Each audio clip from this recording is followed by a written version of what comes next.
Welcome dear students, class 9, Science and Technology part 1. Chapter 1, Laws of Motion. Today we are going to discuss in this fourth part about Newton's laws of motion. Dear students, I would like to catch your attention toward few of important things. Just think and tell what could be the reason for this. Number 1. A static object does not move unless force is applied. Second, the force which is sufficient to lift a book is not sufficient to lift a table. Third, fruits falls down when branches are shaken. Fourth, the electric fan keeps on rotating for some time even though switch is off. If we look for the reasons behind this, all the statements, we realize that there is inertia in each of these things which makes it to behave in this way. Now, what is meant by inertia? Let us discuss. You must have played tug of war. So long as the forces applied by both the sides are equal, that is balanced, the center of the rope is static in spite of the applied force. On the other hand, when the applied forces become unequal, that is unbalanced, a net force gets applied in the direction of the greater force, and the center of the rope shifts in that direction. Let us discuss some more examples. Fill a glass with sand. Keep a piece of cardboard on it. Keep a 5 rupee coin on the cardboard. Now, strike the cardboard hard using your fingers. Observe what happens.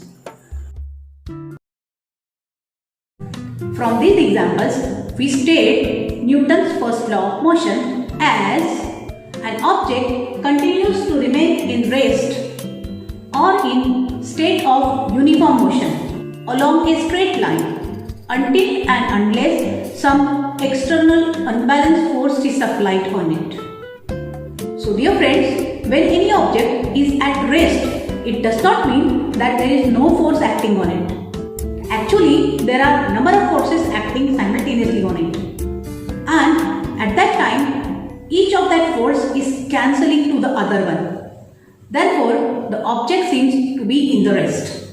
As a result, the acting force becomes zero. Hence, we say that here, Newton's first law of motion explains about the concept of inertia, that is, inability of any object to change the state what it is in.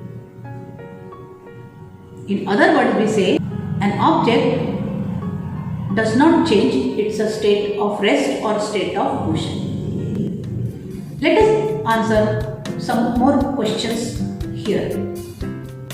If you will take the two balls, one is of plastic and the other is of rubber. Now we will drop both the balls from the same height and we will try to catch them both. Which ball is easier to catch? You are right. It is easy to catch the plastic ball. What is the reason behind this? It is because mass of the plastic ball is less. It means when both the balls are moving with the same velocity but of the different mass, they both are making the different effects. Now here we take another example. We will take here the plastic ball or the rubber ball and we will throw it twice. First time we will throw it with the less speed, slowly, and the second time we will throw it with the speedy way. Now you tell me which one will be the case when you will be easily catch it. Right. When the speed of ball is slow, it is easy to catch rather than the fast speed. Here in this both the examples, we learned that the effect of some force is depend on the two properties related to mass and velocity, and this is called as momentum, which is explained in the Newton's second law of motion. Let us define what is meant by momentum. Momentum is the product of mass and velocity. It can be expressed as P is equal to m into v. Since velocity is a vector quantity, momentum is also a vector quantity.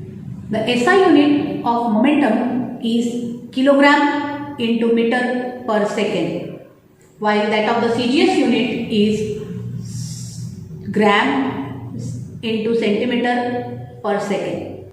Always remember, momentum is depending both of the factor mass as well as velocity. Means if mass is changed, momentum will change, and if velocity is changed, then momentum will change. We can state Newton's second law of motion as the rate of change of momentum is proportional to the applied force, and the change of momentum occurs in the direction of the force applied. Suppose an object has the mass m, velocity v, and force F is applied on it in time t in a particular direction. Then the initial momentum of an object is m into u, and the final momentum of an object in time t is m into v. The rate of change of momentum we can express as change in momentum upon time. That is mv minus mu upon time. Here m is common in both. We can take it common so that rate of change of momentum is equal to m into v minus u upon t. As we know, v minus u upon t is acceleration. We say that rate of change of momentum is equal to m into a. So according to Newton's second law of motion, the rate of change of momentum is proportional to the applied force, and we can write clearly as m into a is proportional to force F. Therefore, F is equal to k into m into a, where k is equal to 1. We state that F is equal to m into a. Let us define the units of force.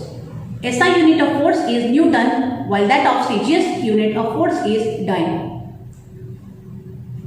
We define 1 Newton force necessary to cause acceleration of 1 meter per second square of an object of mass 1 kilogram, and 1 time is equal to the force necessary to cause an acceleration of 1 centimeter per second square on the object of 1 gram mass. Let's move to the third law of motion. Take some questions and try to understand its reasons. Take a plastic boat and make a hole at its rear end. Inflate a balloon and fix it on the hole in the boat. Release the boat in water. What happens to the boat as the air in the balloon escapes slowly? Why? We have learnt about the force and its effect on an object through Newton's first and second laws of motion. However, in nature, forces cannot act alone. Force is reciprocal action between the two objects. Forces are always applied in pairs. When one object applies a force on the other object, the latter object also simultaneously applies the force on the former object. The forces between two objects are always equal and opposite. This idea is expressed in Newton's third law of motion. From this, we state Newton's third law of motion as every action force has equal and opposite reaction force which act simultaneously. We state some important points here. Action and reactions are the terms expressing force. Force acts always in pair. Action and reaction forces are always simultaneous. Since action and reaction forces acts on the different object, they cannot cancel each other. Dear students, use your brain power and answer these questions. Hitting a ball with a bat, the speed of the bat decreases. A gun recoils, that is, moves backward when a bullet is fired. Mechanism of firing of rocket. How will you explain this with the help of Newton's third law of motion? Let us discuss law of conservation of momentum. Suppose an object A has mass m1 and its initial velocity is u1. An object B has mass m2 and initial velocity u2. According to the formula of momentum, the initial momentum of A is m1 into u1 and that of B is m2 into u2. Suppose these two objects collide, let the force on A due to B is F1. This force will cause acceleration in A and its velocity will become v1. Therefore, momentum A after collision is equal to m1 into v1. According to Newton's third law of motion, A also exerts an equal force on B but in the opposite direction. This will cause a change in the momentum of B. If its velocity after collision is v2, the momentum of B after collision is equal to m2 into v2. If F2 is the force that acts on the object P, F2 is equal to minus F1. Therefore, m2 into a2 is equal to minus m1 into a1. Since force is equal to mass into acceleration, m2 into v2 minus u2 upon t is equal to negative m1 into v1 minus u1 upon t. Since acceleration is equal to final velocity minus initial velocity upon t, we will substitute this value of acceleration in the given expression. Therefore, m2 into v2 minus u2 is equal to negative m1 into v1 minus u1. Therefore, m2 into v2 minus m2 into u2 is equal to negative m1 into v1 plus m1 into u1. Dear students, in the next step, therefore we write as m2 into v2 plus m1 into v1 is equal to m1 into u1 plus m2 into u2. As a result of this, we can state that the magnitude of total final momentum is equal to magnitude of total initial momentum, and this is the law of conservation of momentum. Thus, if no external force is acting on two objects, then their total initial momentum is equal to their total final momentum. This statement is true for any number of objects. When no external force acts on two interacting objects, their total momentum remains constant. It does not change. This is a corollary to Newton's third law of motion. The momentum is unchanged after collision. The momentum gets redistributed between the colliding objects. The momentum of one object decreases while that of the other object increases. Thus, we can also state this corollary as when two objects collide, the total momentum before collision is equal to the total momentum after collision. In order to understand this principle, let us consider the example of a bullet fired from a gun. When a bullet of a mass m1 is fired from a gun of mass m2, its velocity becomes v1 and its momentum becomes m1 into v1. Before firing the bullet, both the gun and the bullet are at rest, and hence the total initial momentum is 0. According to the law of conservation of momentum, the total final momentum also has been 0. Thus, forward moving bullet causes the gun to move backward after firing. This backward motion of the gun is called its recoil. The velocity of recoil v2 is such that m1 into v1 plus m2 into v2 is equal to 0, or the same we can express as v2 is equal to negative m1 upon m2 into v1.